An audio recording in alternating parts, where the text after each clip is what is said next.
आज हम लोग अध्ययन करने जा रहे हैं शब्दों के वर्गीकरण का एक महत्वपूर्ण भाग, रचना के आधार पर शब्द। रचना के आधार पर शब्द जो होते हैं वो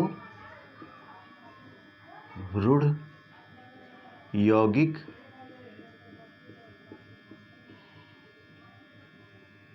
और योगरूढ़ शब्द होते हैं। जैसा कि पहले की वीडियो में हम लोग इसके वर्गीकरण को पढ़ चुके हैं, इसलिए इसके उदाहरणों को हम और इसको विशेष रूप से पहचानने की कोशिश करेंगे कि रूढ़ शब्द क्या है, यौगिक और योगरूढ़ शब्द क्या है। आइए सबसे पहले जानते हैं कि रूढ़ शब्द क्या होते हैं। रूढ़ शब्द जो होते हैं वो किसी परंपरा से शब्दों का प्रयोग किया जाता है और उनकी सार्थकता या निरर्थकता नहीं देखी जाती कि वो किस क्रम में हैं।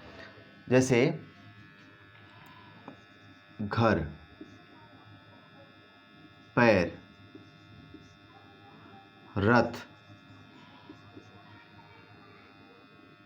पुस्तक। ये शब्द जो हैं परंपरा से हमें मालूम है, लोगों ने हमें बताया कि घर ये चीज़ होती है और घर, पैर ये होता है, रथ ऐसा होता है या पुस्तक ऐसी होती है। तो ये चीज़ें, ये शब्दों का पहचान जो है ये हमें परंपरा से प्राप्त होता है। परंपरा से हम इसके बारे में जानते हैं और अगर हम इन शब्दों का विभाजन कर दें तो ये शब्द निरर्थक हो जाते हैं। इसका कोई सार्थक मतलब नहीं निकलता। अगर हम ध्वनियों का विभाजन कर दें, शब्दों को तोड़ दें, तो इसका जो विभाजन है वह सार्थक नहीं निकलता, क्योंकि हम विशेष रूप से बस इतना ही जानते हैं कि इस शब्द का प्रयोग इस वस्तु के लिए, इस भाव के लिए या इस पदार्थ के लिए हमारे पूर्वजों ने प्रयोग किया है और हमको भी इसी नाम से इसको संबोधित करना है। तो ये जो ऐसे शब्द होते हैं जो खास किसी पक्ष विशेष के लिए, शब्द भाव विशेष के लिए प्रयोग किए जाते हैं और परंपरा से प्राप्त होते हैं, जिनका खंड निरर्थक होता है, वे शब्द रूढ़ शब्द कहलाते हैं। अब हम पहचान सकते हैं कि रूढ़ शब्द क्या होते हैं। आइए दूसरे शब्द के इस शब्द के दूसरे प्रकार के बारे में जानते हैं। दूसरा है यौगिक शब्द।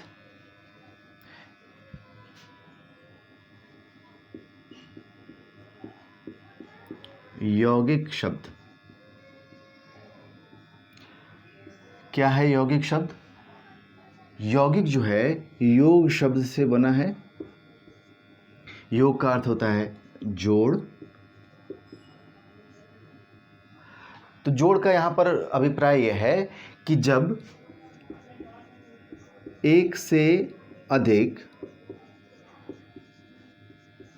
रूढ़ शब्द परस्पर जुड़ते हैं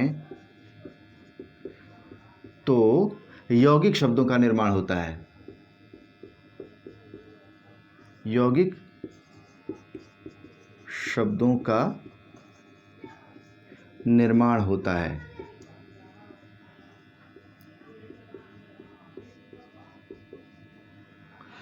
यहाँ पर यौगिक का तात्पर्य है रूढ़ शब्दों का जुड़ना। जब एक से अधिक रूढ़ शब्द, दो रूढ़ शब्द आपस में जुड़ जाते हैं तो वो यौगिक बन जाते हैं। और वे यौगिक शब्द कैसे होते हैं, आइए जानते हैं उदाहरण के तौर पर। जैसे पुस्तक और आलय, ये दो शब्द हैं जो रूढ़ शब्द हैं, अलग अलग, लेकिन दोनों जुड़ जाने के बाद बन जाते हैं। जैसे पुस्तकालय, पुस्तकालय। अब जैसे हमने देखा राज और पुत्र, ये दो भिन्न भिन्न रूढ़ शब्द हैं, लेकिन यहाँ पर जुड़ के बन जाते हैं राजपुत्र।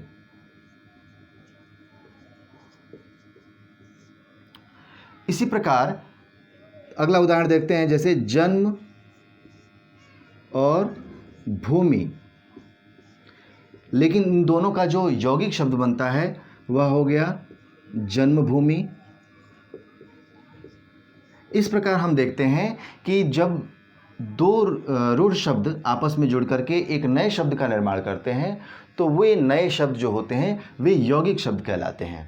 अब इस तरह से हम यौगिक शब्दों को पहचान सकते हैं। आइए शब्दों के तीसरे प्रकार के बारे में जानते हैं, यानी कि योगरूढ़ शब्द के बारे में।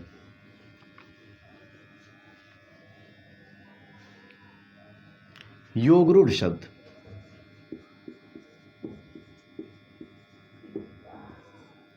योगरूढ़ शब्द क्या होता है? देखिए, इस शब्द का हम विश्लेषण करते हैं। एक तो है योग और दूसरा है रूढ़।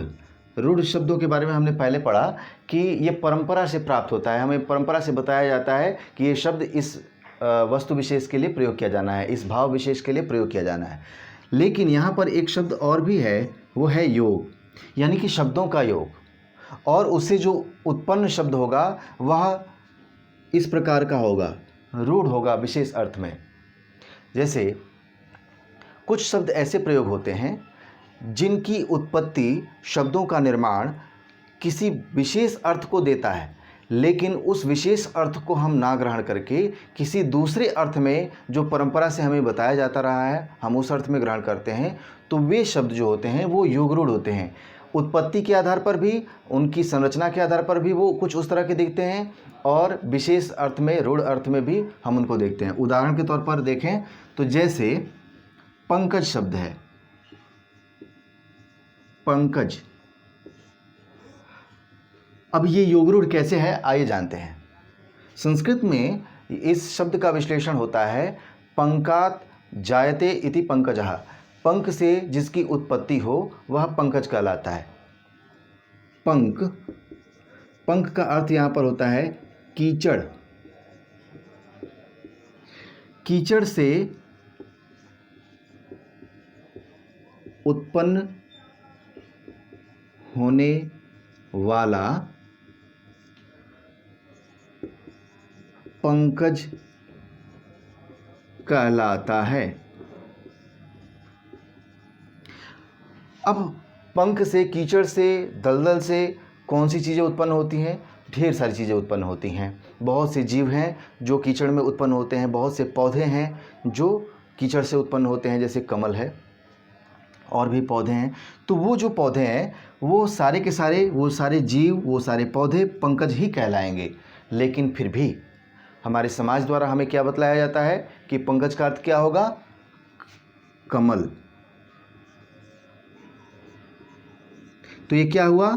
एक तो ये योग भी हो गया और दूसरा भी रूढ़ भी हो गया।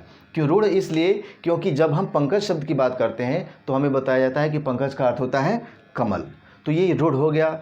और पंकज शब्द का जो योग शब्द है, योगात्मक स्वरूप है, वह इसलिए है कि इसकी उत्पत्ति चूँकि पंकज से होती है, इसलिए हम इसको योग शब्द भी कह लेते हैं। तो यह योग भी है और रूढ़ भी है, दोनों ही स्वरूप में हम इसको देख पा रहे हैं कि क्योंकि हम इसकी उत्पत्ति कीचड़ से साबित कर पा रहे हैं, इसलिए यह योग है, इसकी उत्पत्ति को हम दर्शा पाएंगे। और दूसरा कि एक विशेष अर्थ में यह रूढ़ है, तो यह योग रूढ़ शब्द दोनों। अब दूसरा उदाहरण देख लेते हैं पंकज के अतिरिक्त। जैसे लंबोदर।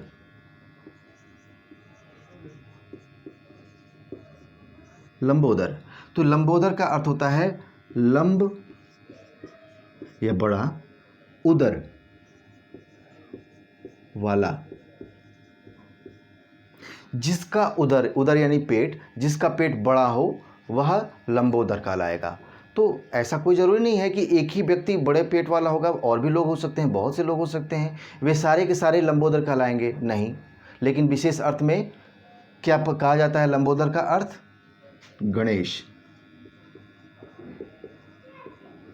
यद्यपि बड़े पेट वाले ढेर सारे लोग हो सकते हैं, बहुत से लोग हो सकते हैं, फिर भी हम उन लोगों की बात नहीं करते हैं। जब भी लंबोदर की बात आती है तो एक विशेष अर्थ में हमें बतलाया जाता है कि लंबोदर का मतलब गणेश ही होता है।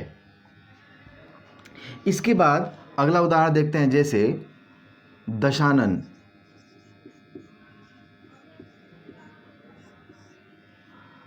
दश आनन, 10 संस्कृत का शब्द है यह, हिंदी में हम इसको 10 ऐसे लिखेंगे।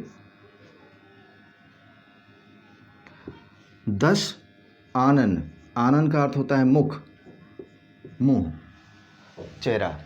जिसका 10 मुख हो वो दशानन कहलाएगा। हमें क्या बतलाया गया है? दशानन का मतलब रावण। तो यह रावण के विशेष अर्थ में प्रयोग किया जाता है, हमें बतलाया जाता है, ये परंपरा से हमें ज्ञान प्राप्त होता है। इसलिए ऐसे शब्द जो होते हैं जिनकी उत्पत्ति को भी हम परख पाते हैं और परंपरा से विशेष अर्थ में वो प्रयोग किए जाते हैं, तो ऐसे शब्द जो होते हैं वे योगरूढ़ शब्द कहलाते हैं। इन शब्दों के ढेर सारे उदाहरण आप ऐप पर उपलब्ध कराए गए नोट्स में पढ़ सकते हैं, ताकि इन शब्दों को पहचानना और इसके बारे में इससे संबंधित प्रश्नों को हल करना आसान हो जाए। इसके लिए अध्ययन करते रहिए PDF नोट्स को। इस कक्षा में इतना ही। धन्यवाद।